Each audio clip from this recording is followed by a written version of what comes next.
Sevgiyle besledin balalarını,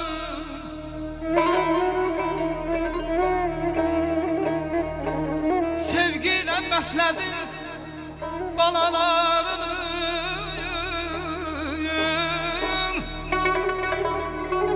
Bize xərcləmisən ömür payını.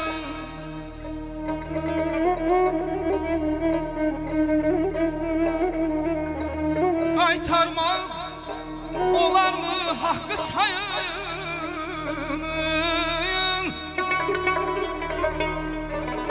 Qaytarmaq olar mı haqqı sayının?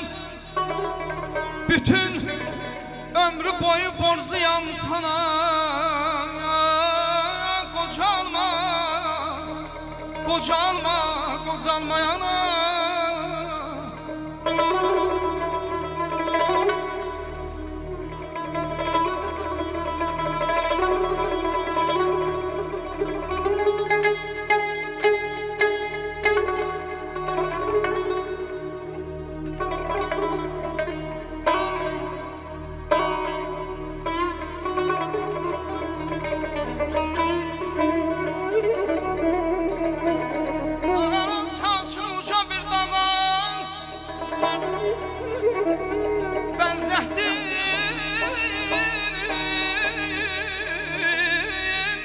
Səsini coşqun bulağa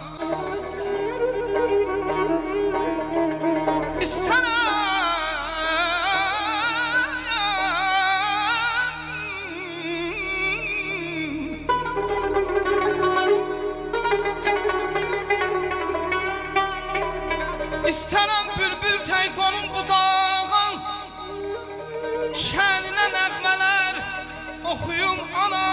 Qocalma, qocalma, qocalmayana.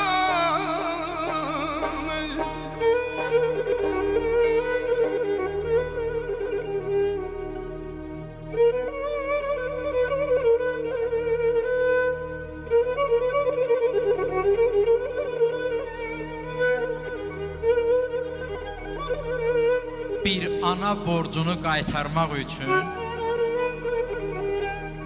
bir ömür yaşamaq az imiş demək. Bir ana borcunu qaytarmaq üçün taleydən 5 ömür alasan gərək.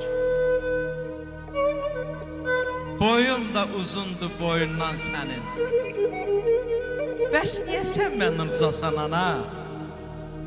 Bütün səhərlərin sən ən cavanı, bütün gecələrdən qocasan ana. Ay ana, əlini çəksən torpağın qarışına, torpağın qarışı qızıla dönər. Atsan örpəyini quru budağa, budaq çiçəkləyər, budaq göyərər. Qurban olum sənə, ay ana, ay ana.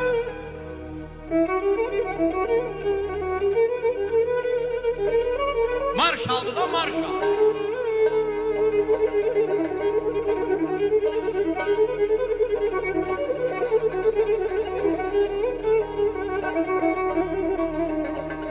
Həyatda hər kəsən əkdiyim biçir. Analar evlad üçün canından keçir. Balalar bilsə ki, ana nə çəkir. Beləcə söyləyər